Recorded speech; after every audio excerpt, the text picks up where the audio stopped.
Alright, how's it going everybody? We're back in the poker van with another video, another update. So, um, let's see, I've tried to shoot this video a few times, but I just want to make sure I get my words precise. There's nothing like distracting going on.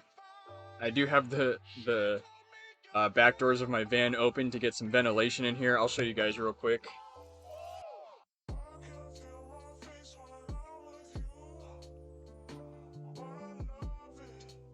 Beautiful day in sunny Southern California.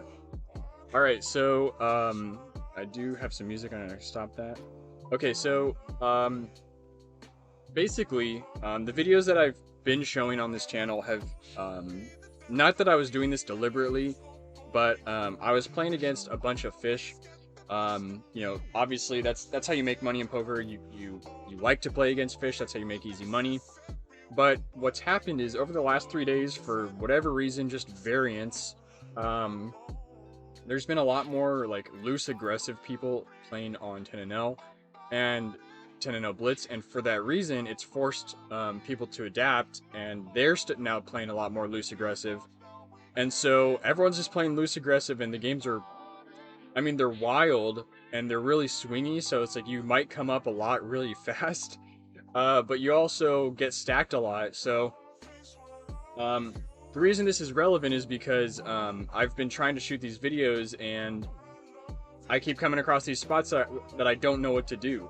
And so I have to like take all this time and think, and I don't want to give you a video of me trying to help you and then I don't even know what I'm doing, so that just doesn't make sense. So instead, what I'm gonna do is go over some plays, like some bad plays that I made, one good play that I made. It's just gonna be a few hands. It's not gonna be a super long video, but yeah, that's kind of the state of things. So just to quickly summarize, my previous few videos and all the people I've been playing against have mostly just been fish, just through luck of the draw.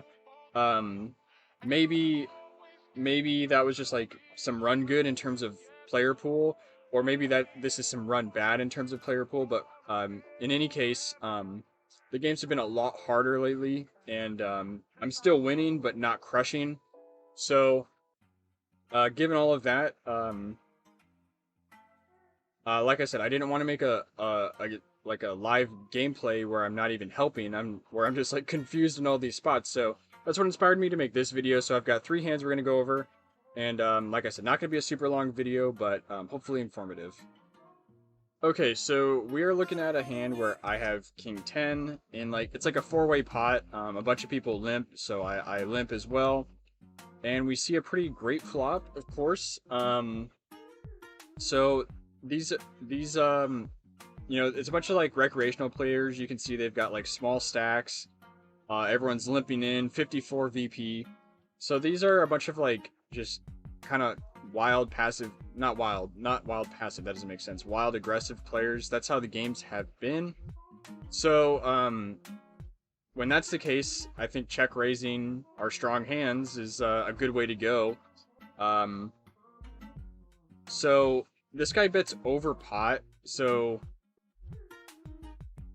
I don't even know what you can put him on. Maybe 2 pair, maybe a flush draw, maybe 8-10. Probably not 8-10, but maybe Jack 10, Queen 10, Jack Queen, stuff like that. Strong hands, but not the nuts. So of course we have to check raise. There's a ton of bad turn cards. Any club, any pairing of the board is going to be bad. A king is bad, a 10 is bad. Not that it's going to make us definitely lose, but obviously bad for our actions. So we do get a call, and turn is a dream turn, gives us a flush draw. So this is what was going through my head. Since this guy is so short and he called the flop and he has less than half pot, in my mind he's just gonna shove 100% of the time, because why wouldn't you? If you call the check raise on the flop, surely you're gonna be shoving the turn, and that's what went through my mind. So then he can call and then I can like shove again, and that's what I thought. And then he checks, which is just like completely nonsensical to me. I don't know how you can commit like all of your stack and then check the turn. So our plan kind of goes to shit. And then so he checks back as well. And then the river 8. So this is an interesting card because now hands like Jack 10 and Queen 10 have a straight, but also of course the flush comes in. So this is a very interesting card. And when I was playing this hand, obviously you hate to see the flush. We'd probably call him off if he went all in just because it's so small. But we see a really big bet. So almost 4 out of 4/5 of the pot. So it's like 75% pot. And so what I'm thinking, and this is like a weakness on my end, you know, as I'm trying to improve, I have to get rid of these weaknesses in my play. And this weakness was emotionally hoping that he just had a Jack 10, a Queen 10 kind of hand. Even though I actually thought he had a flush, and his bet sizing indicates he has a flush, his bet pattern indicates he has a flush, but because I was playing emotionally, I just said, well, maybe he does this with Queen 10 or Jack 10, and I played this hand pretty bad, and I should have just check folded the river. If I was playing perfectly, I would have. But I decided to call, just hoping. You know, that's a really bad word in poker, hope. You should be prepared, and you should have good reasons for what you're doing. So I called and like, what do you expect? He has a flush, and we just paid off not max, but like a lot. And why can we like look back and say this is a bad decision? Because ask yourself, like, what is Queen 10 or Jack 10 doing here? They might bet like half pot or like a quarter pot or something, hoping to get called by like 2 pair or something. But even with Jack 10 or Queen 10 and you have a straight, well, he never has King 10, but even with those hands, they might even just check back because they're worried about getting check raised by a flush. So, you know, what hand can comfortably bet the river for 75% pot? You know, it's obviously a flush. And it's like I said, it was just hopeful thinking that the King 10 was good here, or that like we might be chopping or somehow winning, but in reality that's just like pretty much never the case. This isn't like a common bluff spot, and it just seems so obvious, and I played emotionally, and I paid the price for it. Okay, so now we're looking at a hand we just played, Queen 10 suited here. So I think it's, you know, fairly normal 3-bet Queen 10 suited out of the small blind versus the big blind, or versus the button. Then we get 4-bet for pretty small. The reason I ended up oftentimes I'm just folding Queen 10 to a 4-bet, especially out of position. But relative to stack size, you know, $1.30, we're still over 100 big blinds, and he's still at about 100 big blinds. So I think we're deep enough to where this is kind of a mandatory call. Where, of course, we don't know anything about this guy. We only have 35 hands on him, but I'm just tempted to believe that people are 4-betting in this spot light. I ended up being right. I could go, so, you know, I end up winning this hand, and it's a big hand. You can call it like spidey senses. My spidey senses told me like people are playing a little too aggressive in this spot, but I'll just explain it. So we flop top pair, which is obviously good, but you know, 3 to a flush, so we're obviously worried. There's plenty of horrible turns and horrible rivers since we don't have a diamond, but you know, the hand continues. We check. We're never leading out here. I don't think any hand we have is ever leading out. So when he bets a quarter pot, you know, I'm just thinking, in a 4-bet pot on a 3 diamond board, he's really not okay, will the ace of diamonds, pocket aces with the ace of diamonds do this? Probably, but they might even bet more. I mean, yeah, that's definitely in his range, but so is all of his other ace kings and whatever else he might have in his range. Um, and we do have top pair. Turn is obviously like a complete brick. So then he just shoves. So in my mind, it just didn't make sense that someone is going to bet a quarter. So here's like what he's saying. On the flop, he's saying I'm comfortable with my hand. I can bet a quarter comfortably for value, and I'm okay. Like that's what he's saying. Is like I can comfortably bet for a quarter on the flop. Now, if he does have aces without the ace of diamonds, he's not betting a quarter. He's probably betting half, at least. But now he's gonna shove the turn, which to me makes like no sense. It's like first you're telling this part of the story, you're telling the story one way, and now you're telling me that you have to shove in order to protect your hand. Um, it just didn't make sense. And when things don't make sense and you have upper part of your range, I'm more tempted to call. Now this is not a clear cut decision. Like you can't just take what I'm saying and like always apply it and you're always going to be right. But in this instance, that's what went through my head is like this story doesn't make a lot of sense. You're like you were repping one way, now you're repping another way by shoving the turn. Um, and it's like on this 3 diamond board, it just seems like people are more likely to act out. And also I know that it's shoving the turn is a play that I make sometimes when I'm bluffing. So this is not a perfect thought process that exactly leads to a call and I'm going to be right 100% of the time, but these are the things that I thought about. Now I went deep in the tank. I almost timed out, but I ultimately decided to call because I think he just has plenty of naked ace of diamonds or just like ace king offsuit. So we ended up being right. I certainly didn't put him on king jack. I put him on ace king with a diamond. But the deciding factor was that like I personally bluff that spot maybe too often.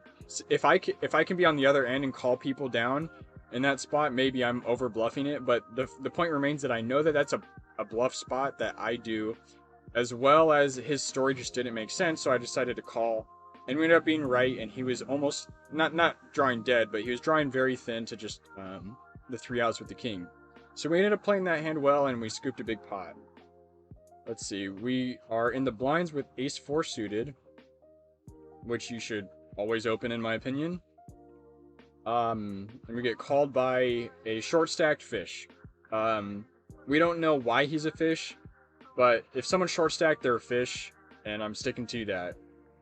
At least at this stake. I know people play high stakes like short stack sometimes, but I'm just assuming this guy's a fish. So we bet small. We're basically just trying to fold out random air. Ace high is oftentimes good.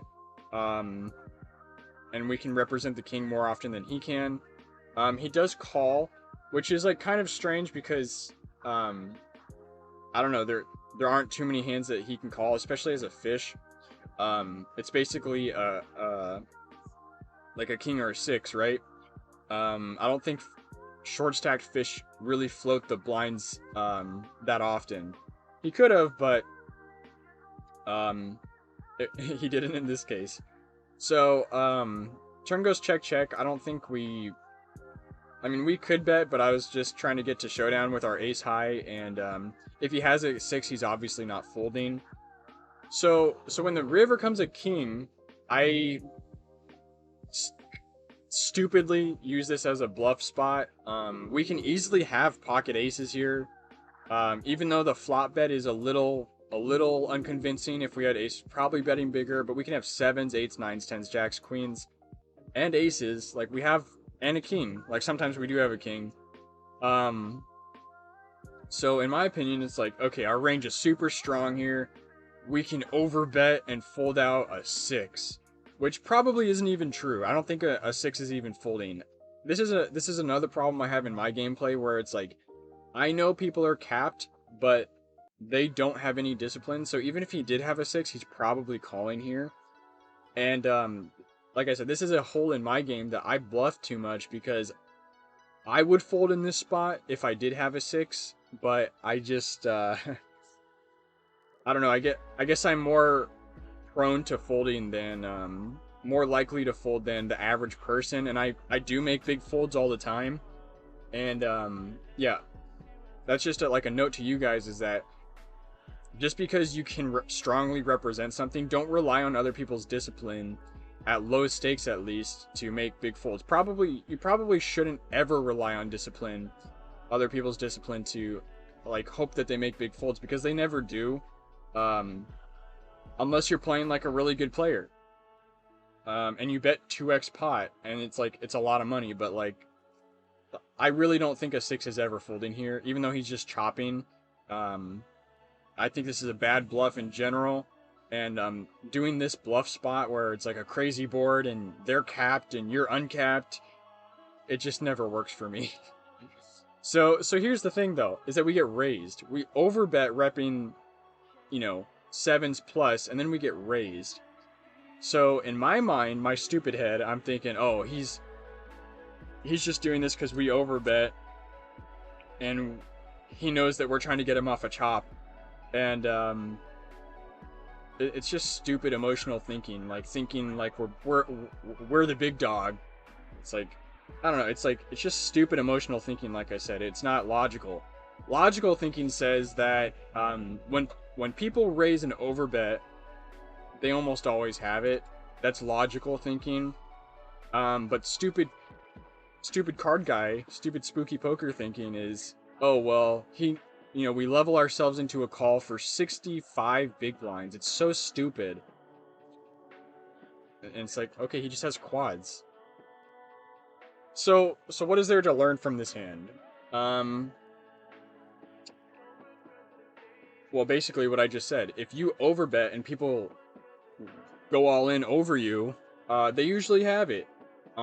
Especially if he's a fish, like a short stacked fish. You know, people who jump on here and play poker for fun. I'm gonna change the camera setting here. So people who jump on ACR on the weekend and just play poker for fun, and they shove all in on a board like that. They're not bluffing. They're not trying to level you most of the time, but you should just default to the side of they're not leveling you. And like I said, this is a spot that I get into where I over bluff on these weird boards, and it gets me in a lot of trouble. It's like maybe I do get some extra chips by bluffing in these weird spots, and maybe it works sometimes, but going like 65 big blinds into pot of 30 big blinds is just like, come on, man. I should be better than that. So I'm exposing myself, showing you that I have plenty to learn, and I'm still learning. It's really easy to beat a bunch of fish, and that's what I've been doing on this channel, but I'm trying to expand my abilities and play these harder opponents. So that's all I have, is just these 3 hands. Hopefully you enjoyed and you learned at my expense. I think that is some actual value I can give you guys, even if I'm not at the sharpest point in my poker game that I've ever been. I still want to provide value to you guys, and so hopefully you can look at these hands and learn from them and apply what you learned in your own game. So I'll see you guys later, and thanks for watching.